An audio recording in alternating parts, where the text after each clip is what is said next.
Academicamente, o podcast da Autónoma Academy.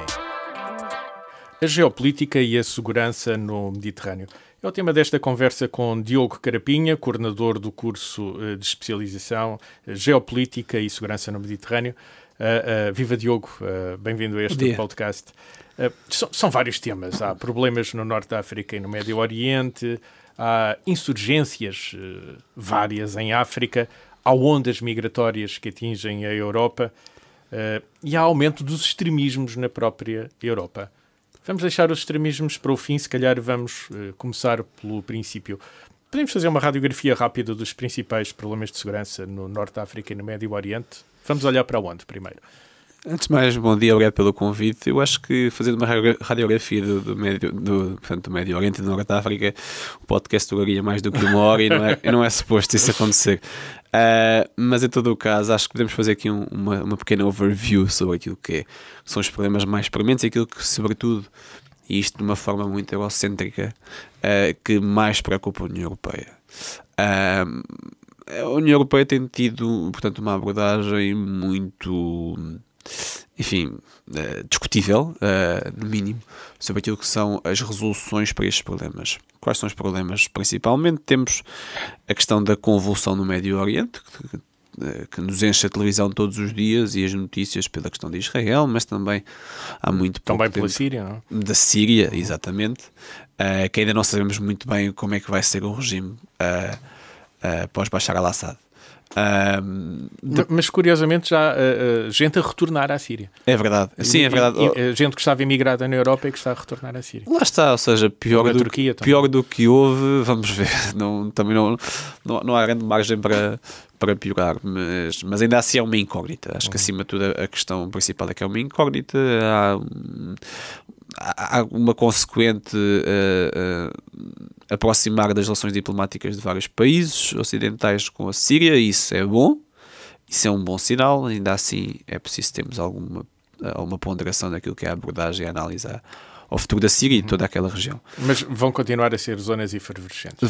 Vão, aliás, historicamente é isso que acontece. Eu recordo-me que havia aquele típico ditado do Afeganistão, que também tem peso no Mediterrâneo, diga-se, que era um cemitério de grandes potências, porque o Reino Unido foi lá, caiu, a Rússia foi lá, caiu, os Estados Unidos foram lá, caíram também.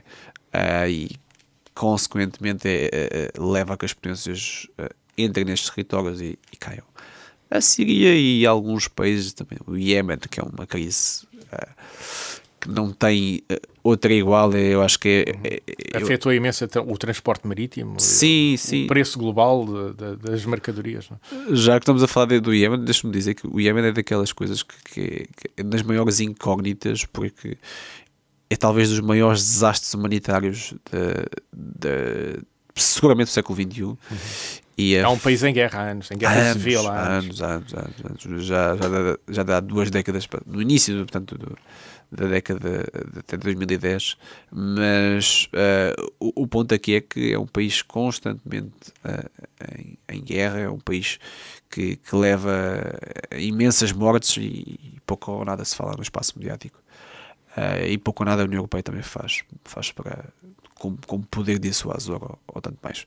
Em todo o caso, voltando à questão, portanto, temos a questão da Síria, no Médio Oriente, temos a questão do Norte da África, que há uns anos poderíamos estar aqui a pensar também num conflito entre Marrocos e a Argélia, por causa do Saara Ocidental. Felizmente não aconteceu. As relações continuam tensas, mas um pouco melhores. Temos a questão do Sahel, que toda a gente sabe, toda a gente também percebe o que é que se passa no Mali. Território abaixo do deserto da Saara. Isso. Temos a questão do Mali, temos a questão do Níger, do Burkina Faso, são tudo países em convulsão constante. Com um dedinho da Rússia. Obviamente, sim. Ou dos sucessores do Grupo Wagner. Sim, sim. O Grupo Wagner tem uma presença muito ativa, porque de certo modo o Grupo Wagner foi ocupar o espaço que era designadamente da França, que era um país que historicamente pelas razões colonialistas continuava presente nestes países. O que é certo é que estes países começaram a adotar um sentimento anti-Ocidente e automaticamente começaram-se a protestar contra esses mesmos corpos, enfim, de paz ou não. O objetivo era ser de paz, mas segundo estas populações não era o que acontecia. E, portanto, esse espaço foi ocupado inteligentemente pela Rússia, sobretudo pelo grupo Wagner, e, enfim, está completamente minado pelos mesmos, apesar de, e há relatos que existem constantes violações, e violações a mulheres, a crianças, e, enfim, outras sucessivas violações aos direitos humanos destes mesmos países, mas são países que estão em constante convulsão. Tem a questão também ambiental, que são países que são altamente afetados por questões ambientais, e, portanto, isto leva a que as pessoas saiam destes países em guerra, países com uma pouca... Estamos a falar das fontes das vagas migratórias. Uma das fontes, sim, mas direi eu uma das principais, ou seja, estas pessoas fogem e vão para o norte, neste caso chegam ao norte da África. Chegam ao norte da África. É importante dizer uma coisa, que isto é realmente um dado interessante, que as fontes oficiais dizem-nos que as migrações terrestres em África são mais mortíferas do que as migrações no Mediterrâneo. Porque há ali ao deserto do Saara que é preciso ultrapassar, justamente. É uma barreira natural. Ao deserto há países constantemente em guerra. Há uma barreira depois, quando chegam ao norte da África, que é uma barreira clara. Por exemplo, o Marrocos tem claramente fortificações para as pessoas não passarem. E, portanto, enfim, isto acontece com alguma regularidade. Temos também a questão da Tunísia e a Líbia, que também são países muito instáveis. E, portanto, todas estas instabilidades levam-nos a que a União Europeia tenha aqui diversos problemas, e que não tem dado até ao momento resposta correta aos mesmos. Vamos olhar para estas ondas migratórias que saem de África subsaariana, passam o norte da África e vão chegar ao Mediterrâneo. Há dados, há números que nos ajudem a perceber se já atingimos um ponto máximo, se continuam a acontecer estas vagas migratórias? Sim, aliás, 2015 foi o ano fatídico, foi o ano que nós vimos, com certeza recordar-se-á, daquelas imagens trágicas, aliás, posteriormente também, mas 2015 foi realmente um ano a nível de que os dados demonstram realmente a brutalidade desta situação. Portanto, a nível foram mais de 1 milhão de chegadas irregulares à União Europeia neste ano, em 2015. Depois, todos os anos posteriores, até aos dias de hoje, sempre para cima das 100 mil chegadas. Repito, são chegadas irregulares. Sim, e são chegadas irregulares. Portanto, temos também de ter em conta as pessoas que não chegaram. E esses dados também são bastante... Muita gente morreu na travessia terrestre, mas também no mar Mediterrâneo. No mar Mediterrâneo, desde 2015, prevê-se que tenham morrido cerca de 60 mil pessoas. Mais de 60 mil pessoas. Até aos anos de hoje. E, portanto... Isto é grave, isto é muito grave. Aliás, as imagens falam por si. E quantas vezes nós vimos aquelas crianças, aquela fatídica imagem daquela criança de uma praia em Itália, creio eu, ou na Grécia, já não me recordo. E será isso multiplicado por 60 mil? Por 60 mil.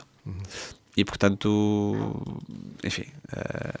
Mas há falta de concertação na União Europeia para uma resposta eficaz comum, porque vemos países como Espanha ou Itália a queixarem-se imenso, a Grécia também, porque, enfim, são os países que mais recebem estas ondas migratórias. Há uma falta de uma resposta comum, tanto para resolver o problema no fundo, como depois à chegada destes imigrantes ilegais.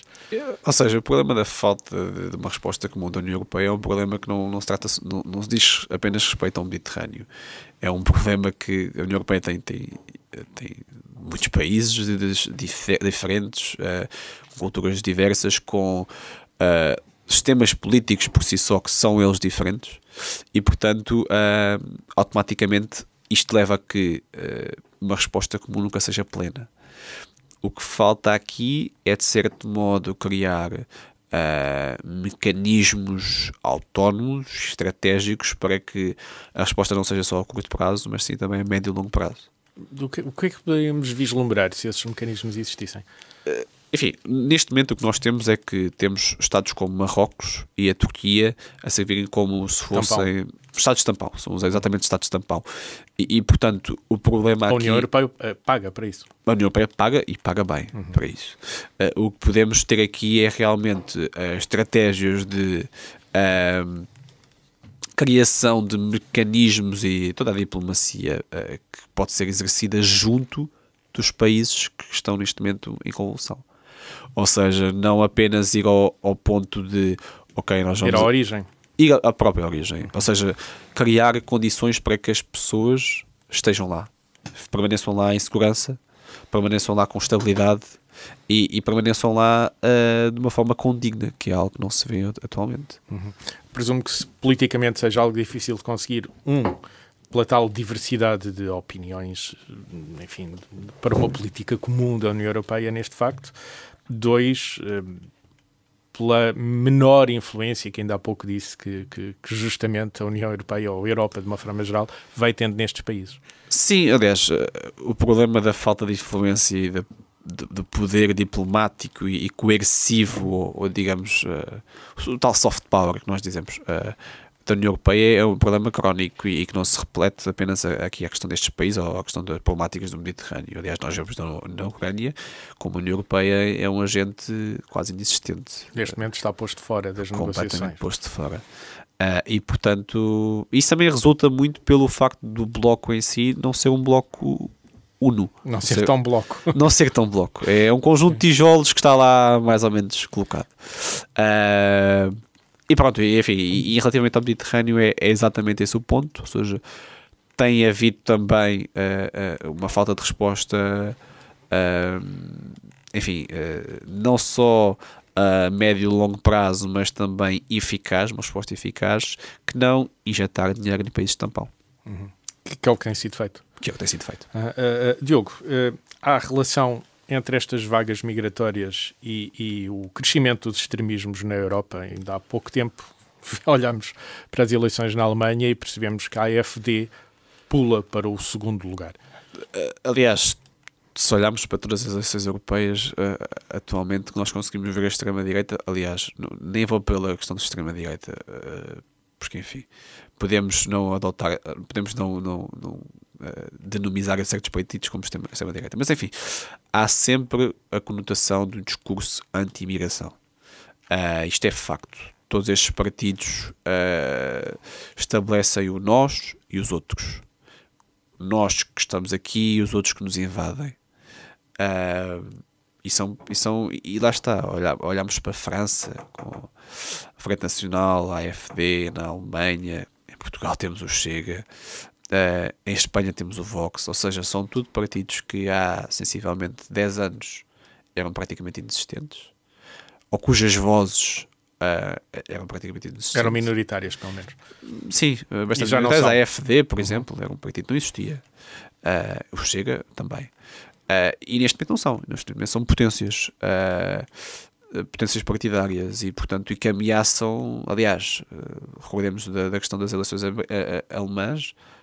Aliás, vamos pegar as eleições americanas, também são realmente essa questão do discurso anti-imigração, que é um discurso que é fácil, é um discurso que mexe com as emoções das pessoas, com todas as frustrações das pessoas e portanto leva a que as pessoas votem nestes partidos, que são partidos que têm um discurso fácil, mas sem solução. As soluções, em princípio, são mais complicadas. Pois, as soluções são sempre mais complicadas. Parece que toda esta questão das pessoas que realmente são anti-imigração, ou são homofóbicas, ou são transfóbicas, ou que são racistas, são pessoas que a partir há 10 anos, se calhar, nós não tínhamos essa percepção e que neste momento parece que sigam da toca, não é? E que realmente estes discursos vêm, de certo modo, criar uma convulsão dentro destas pessoas que realmente permite que as mesmas votem nestes partidos, sobretudo, mais uma vez, com o discurso anti-imigração. Não propriamente, e desculpa interrompê-lo, se iria falar, mas não propriamente de imigração da Ucrânia, que nesse aspecto tem havido uma maior solidariedade, sim, dada a situação que é, mas sobretudo de pessoas que vêm da África e sobretudo do Médio Oriente e da zona mais da Ásia. É notório, por exemplo, num país como na Alemanha, o tema central de uma eleição ser a política migratória e não propriamente a economia alemã, que neste momento, enfim, está frágil. O problema é que estes partidos olham para a economia alemã como portanto, a fraca economia alemã, como também uma consequência daquilo que é a entrada destas novas pessoas, como se estas pessoas fossem realmente, aliás, olhamos para a história, não é? Em 1930 e os anos sucessivos, a economia alemã estava fraca, depois de uma Primeira Guerra Mundial desastrosa, e olhou-se para um outro lado, os tais outros, como realmente como os responsáveis para isso, e levou-nos ao que nos levou, não é? Portanto, depois toda a história fala por si. É um pouco isso, com as devidas diferenças, obviamente por ser um século depois, ou quase isso, mas realmente parece que há sempre um responsável.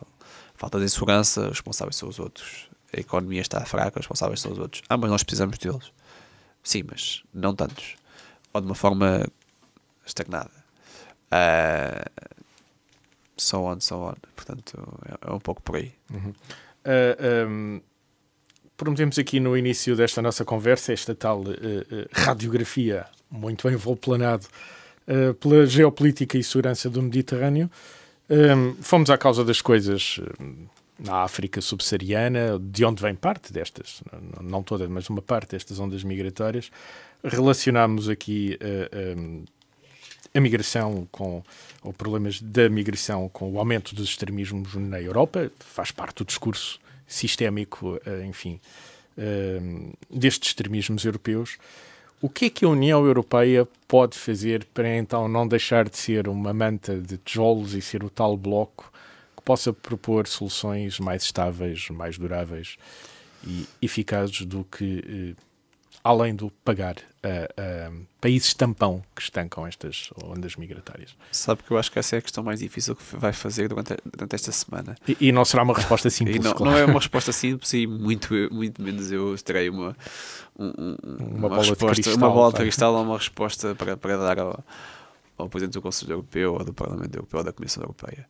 Mas, acima de tudo, a União Europeia tem que se unir em causas que a levaram à sua criação. Portanto, a União Europeia foi criada com um objetivo. O objetivo é manter a paz, sobretudo é manter a paz na Europa, que foi esse o principal objetivo. Que está a ser difícil.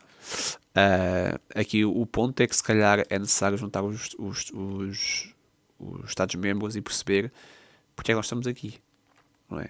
E a partir daí, a partir das respostas, juntar todas as problemáticas que envolvem a União Europeia, aquilo que está a correr mal e perceber, ok, faça aquilo que é, porque é que nós estamos aqui, o que é que nós vamos fazer face a isto.